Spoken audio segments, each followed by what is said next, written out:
Hello again, everybody. Welcome to the Backbone Podcast, where common sense still makes sense in a world that is sick and only getting sicker. And this whole weekend, you were surrounded and saturated with this memorial service for Charlie Kirk. And I think his funeral was yesterday. I think they've buried him already. And now that he's under the ground, now that all these services are done, now is the time when the world of Republican, conservative, libertarian, evangelical Protestants and Baptists and all these wackos, now's the time when they get to work. You know, there was a battle called the Battle of Melvian Bridge. It was one of the most important battles in all of human history. It was a battle between, well, it was basically the Roman Empire, Team A versus the Roman Empire, Team B. It took place at the Malavian Bridge, right north of the Tiber, between the emperors Constantine and Maxinius in October 28th, 312 AD. According to Christian chroniclers, Eusebius being the most important, he recounts that Constantine and his soldiers had a vision sent by God, or the Christian God, that was interpreted as a promise of victory if the sign of the Chi-Rho, the first two letters of Christ's name in Greek, was painted on the soldiers' shields. The Arch of Constantine, erected in celebration after the victory, attributes Constantine's success to this divine intervention. However, the monument doesn't display any overly Christian symbolism. Basically, Constantine used God as inspiration. He used religion as inspiration in going into a battle that many believed Constantine could not win. He had to rally his soldiers. He had to get them on a secure foundation of not worrying about their lives. Because when soldiers worry about their lives, they retreat. And he convinced them that if they all convert to Christianity, that they'll win this battle, they'll reunite the empire, and God is on their side. And if they die during the battle, they're going to go right to heaven. So they're going to find peace with honor. That's a Roman belief. Strength with honor, peace with honor. Constantine's men demolished Maxinius's army with heavy losses. Constantine went on to reunite the empire and become the sole emperor of the Roman Empire and one of the greatest emperors of all time and one of the most important people in all of human history. And this event that I'm describing to you is probably one of the most important events in all of human history, because without this event, we probably don't have Catholicism. Now, what does this have to do with Charlie Kirk? Well, if you watched this event yesterday, this memorial service for Charlie Kirk, 8 hours of prayers and Jesus rock, political speeches, Tucker Carlson taking a jab at Israel. It's the same thing what Constantine was doing, except Constantine didn't need 8 hours to do it. He did it in one brilliant speech. Now, the memorial service for Kirk occurred yesterday, And it began with somber remembrances and anecdotes from friends before turning incredibly political, with vows to crush Kirk's conservative enemies.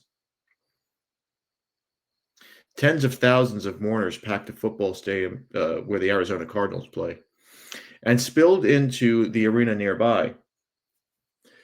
For the event, which Donald Trump and many members of his administration eulogized Kirk, some vowed that Kirk's death would only strengthen his efforts to bring young people back to the political right.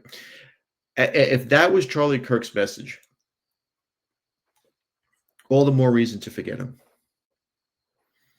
If Kirk's message was to bring young men, young white men specifically, to vote Republican, then he was not worth shit.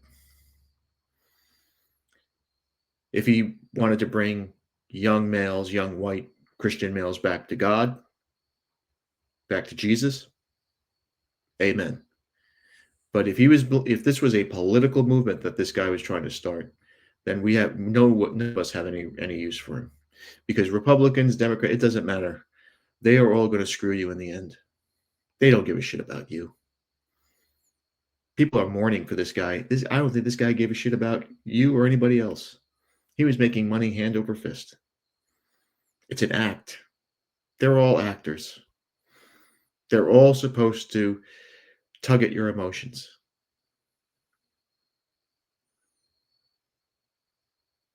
The service took place 2 weeks after Kirk's death.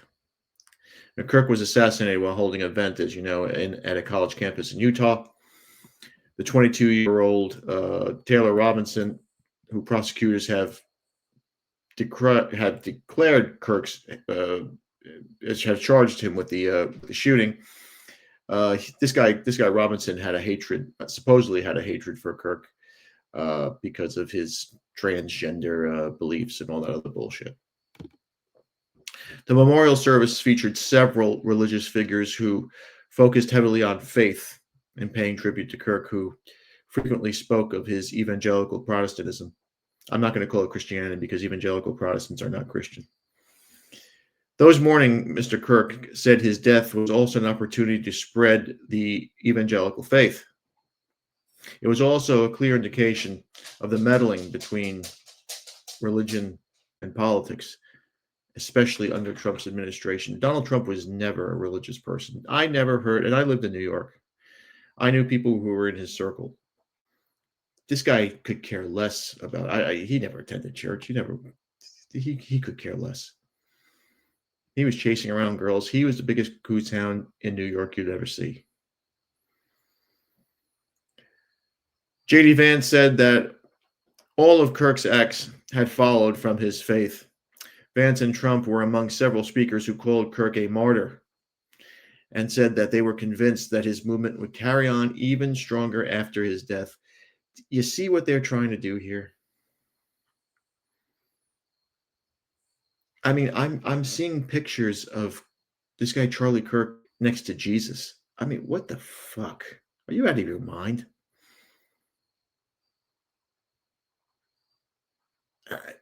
It's gotten too far. It's just gotten way too far. This whole thing was a spectacle, and I'm going to show you some clips. Stephen Miller chimes in. The White House Deputy Chief of Staff and advisor to Trump said that the service was both about mourning Mr. Kirk and finishing his mission and achieving victory in his name. That's shit that you hear about the apostles saying. I mean, thank God Charlie Kirk was not 33 years old, because if he was, they would be or had long hair and a beard. Otherwise, everybody would be saying he was the Messiah. I mean, it's out and out ridiculous. He railed. Miller continued. He railed against those who opposed Kirk and said that what he stood for. And I quote: "They cannot imagine what they've awakened. They cannot conceive of the army that they have arisen in all of us. saying that Charlie Kirk was, quote unquote, immortal.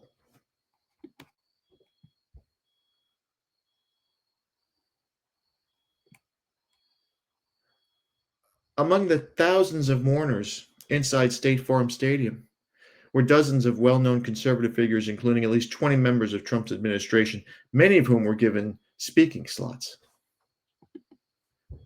You know, when political figures die, when presidents die, when popes die, you see a lot of, especially when the Pope, you see a lot of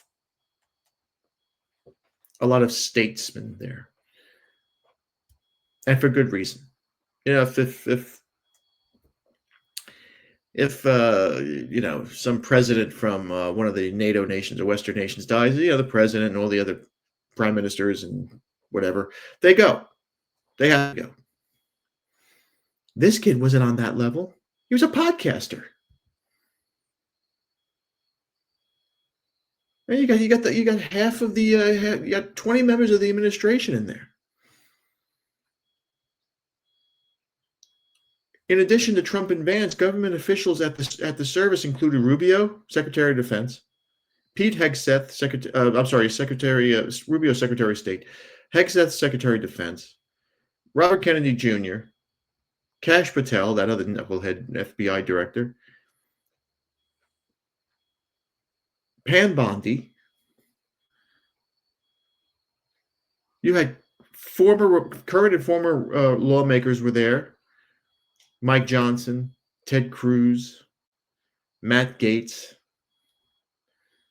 Elon Musk was there's a big picture of Musk and Trump in a box at the stadium, as was Dana White, who leads the UFC or MMA, whatever, United Fighting Championship, Ultimate Fighting Championship, I should say. They had that dummy Kyle Rittenhouse, who was embraced by conservatives after being acquitted of all charges after he killed two people during the unrest in Wisconsin. Those were the George Floyd riots. Tucker Carlson spoke. Steve K. Bannon also hosts a podcast. He was a longtime advisor to Trump. He was also there. But the girl that stole the show was Erica Kirk, Kirk's widow, as she made this speech. And listen, you call me cynical all you want. You can call me shallow or black-hearted, whatever. I probably am all those things. I'm going to show you this video. And if you don't tell me this is from a Hallmark commercial, hey man, good on you. If you have a better heart than I do. Homegirl, I'm going to tell you, Homegirl will be with somebody else in probably 18 to 24 months. Guaranteed. First of all, she's got way too much money to be single. She can't hoe out because that would, the whole evangelical thing. Well, she's Catholic, so she might be able to get away with it a little bit. But she will be married again. She's too hot to. She's got a little chubby, but she's still got the goods at her age. She did this appearance, and I have to say, it looked more like a WWE event than a memorial service. And the reason why is because evangelical Protestants, Baptists, all that shit, all those 40,000 denominations that separated themselves from Jesus's church, don't know how to hold memorial services. That's a Catholic thing. They hold it with holiness, the sacraments, the Eucharist, all that stuff that Jesus wanted, that Jesus preached, is all in the Catholic Requiem Mass.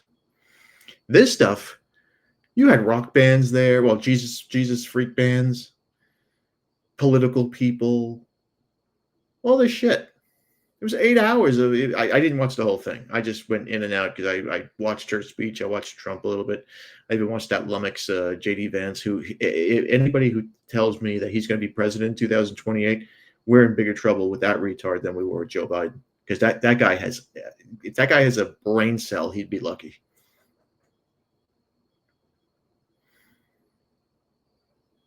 But we're going to show you some of the footage here, and I got to tell you, if you're going to tell me that this is a proper memorial service, that this isn't a show, that this isn't some elaborate spectacle.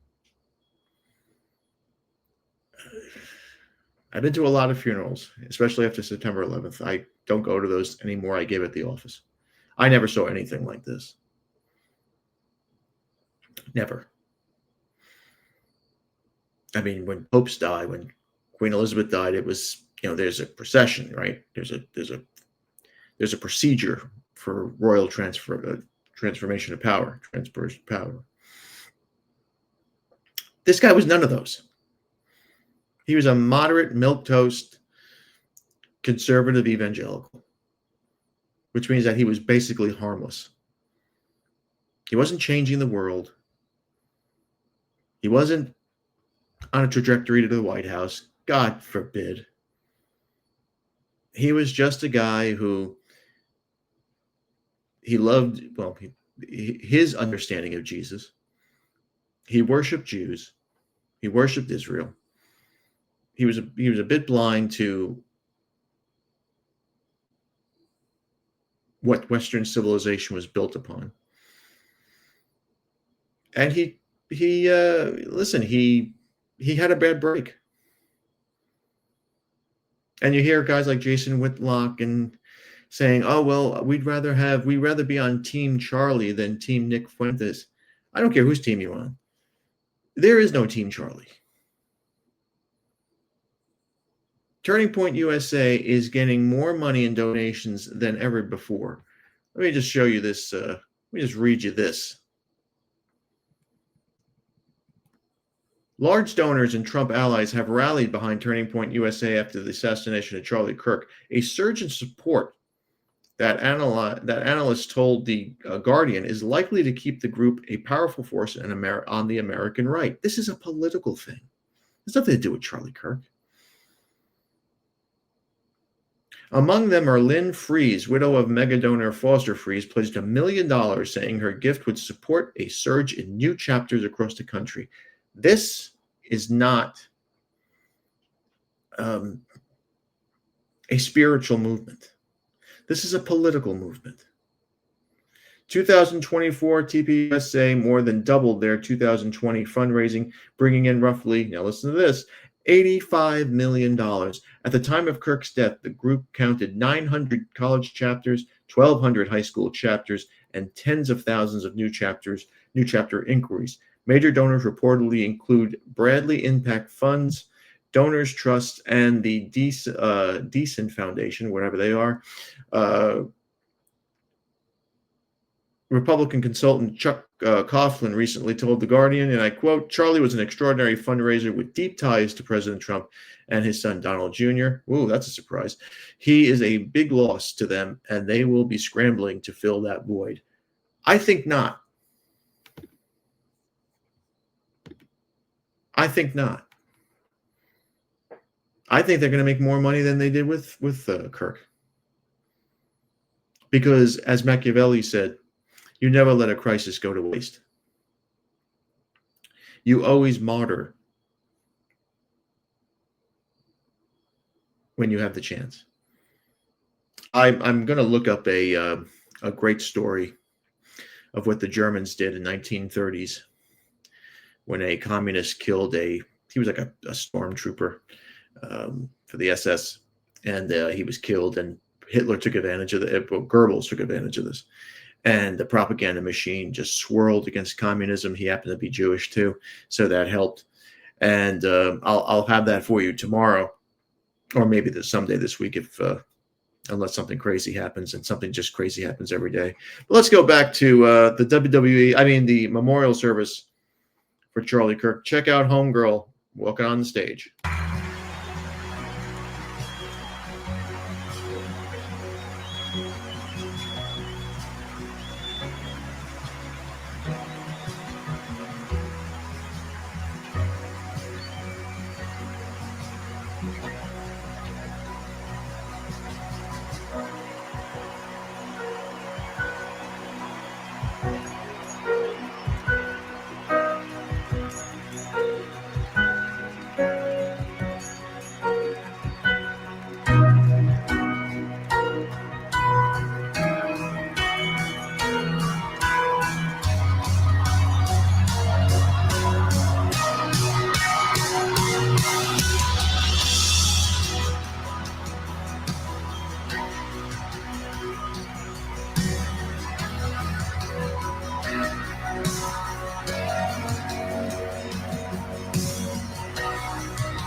I find it interesting that they have Erica Kirk's name in the banner there, and it doesn't say widow or mother. It says CEO and chair of Turning Point USA. So we all know where her thoughts are. She's already moved on.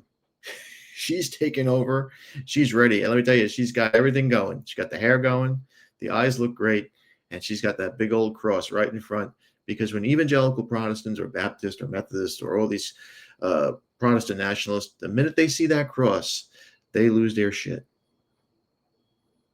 They're so silly. Silly little people.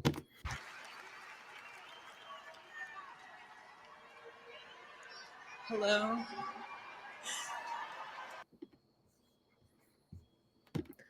This is the speech. And I wanted to show you this because this to me was, I've been involved in media half my life. Television, radio, some independent film, theater, lots of off-Broadway theater. I know acting when I see it. I know writing when I see it, and I especially know bad writing when I see it. When I hear it. I'm not saying she's an actress. I'm not saying she's not genuine. But it just seems to, how should I say, on the nose. If you ever take a screenwriting class, your screenwriting instructor, if he's any good, will always tell you never write on the nose. Meaning don't make it too obvious what you're trying to say. Let the audience think. Well, I'm not going to poison your mind anymore, but I would like you to make your decision for yourself if this is too on the nose. Charlie passionately wanted to reach and save the lost boys of the West. The young men who feel like they have no direction, no purpose, no faith, and no reason to live. The men wasting their lives on distractions, and the men consumed with resentment, anger, and hate. Charlie wanted to help them. He wanted them to have a home with Turning Point USA. And when he went onto campus, he was looking to show them a better path and a better life that was right there for the taking. He wanted to show them that.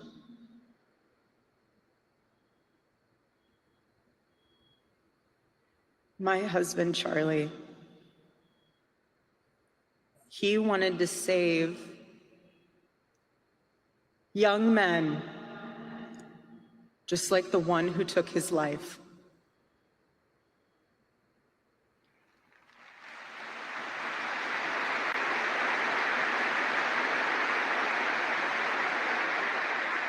Now, I don't know if she's ever taken acting classes or if she was coached, but that is an obvious applause pause. That is so obvious to me. And if it's not obvious to you, you've never been involved in any sort of theater or production. But she's made these speeches before, and she knows exactly when to pause for the applause, or I'm a monkey's uncle. But this is just way too plastic.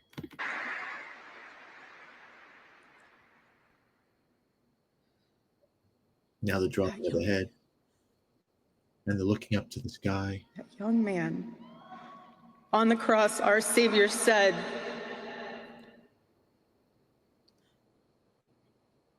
"Father, forgive them, for they not know what they do." That man, that young man, I forgive him.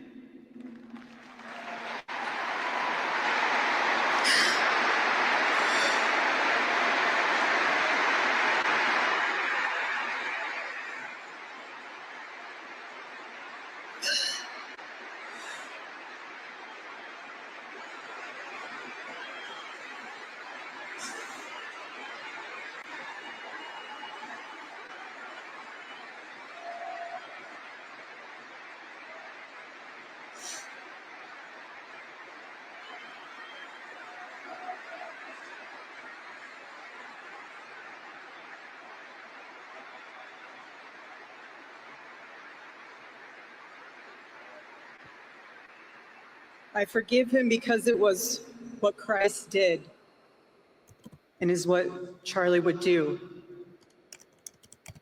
The answer to hate is not hate. The answer we know from the gospel is love, and always love. Love for our enemies and love for those who persecute us.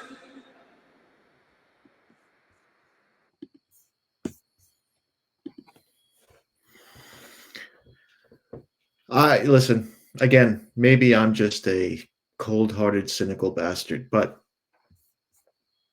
I always remember this photo.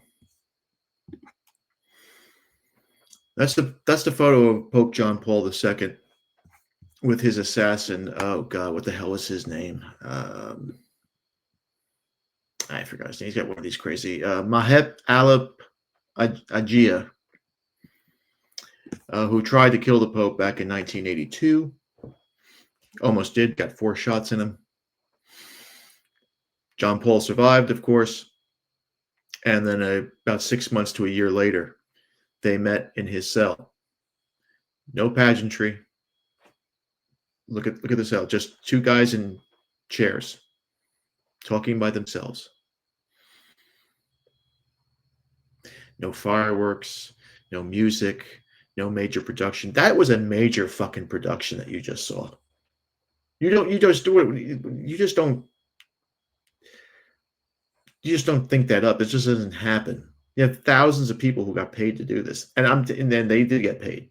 And for them to be so-called, and they're not Christians, they're Protestant, evangelicals, nationalists, whatever, to work on Sunday, well, they just broke a major, major, major sin there.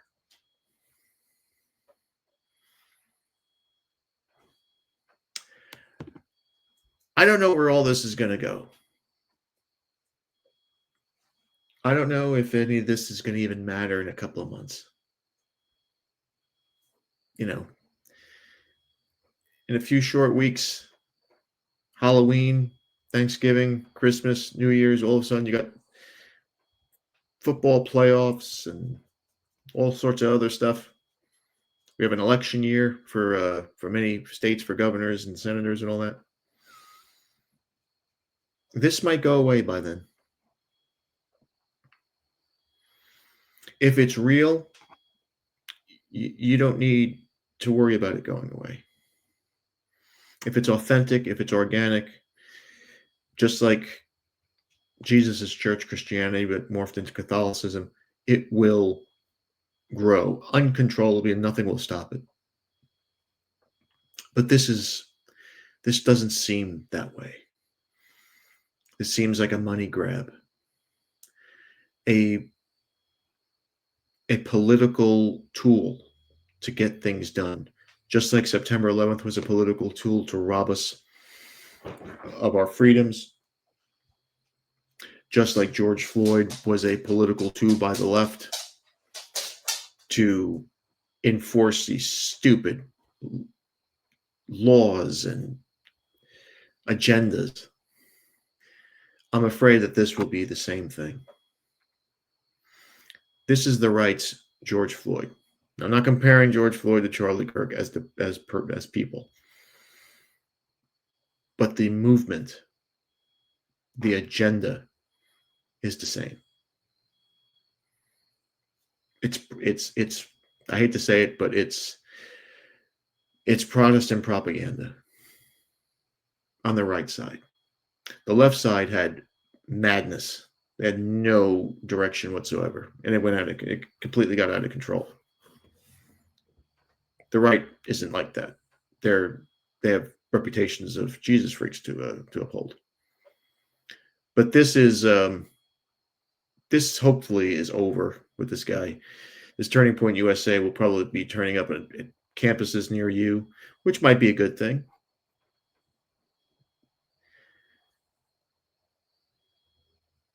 But I urge you, you're men. You don't need leaders. We as a group are enough. We don't need some, and now you got some broad taking over Turning Point USA. Forget it. Like I told you once before, You want to destroy anything, you put a woman in charge. Be careful out there with who you listen to, with who you think you trust. Because if they're on TV, just like some sitcom, they're most likely acting. And they're playing with your emotions. And men don't have emotions to be played with. Be careful out there. Behold, there are wolves in sheep's clothing. All right, there's my 2 cents. Thank you again for watching. Please like, subscribe, comment, and share. And be careful, my friends. Satan is always busy. Oh, is he busy, busy, busy. Be a man, have a backbone, because masculinity and common sense are worth standing up for. And remember, if it ends in an ism, it's a mental disorder. We'll see you later.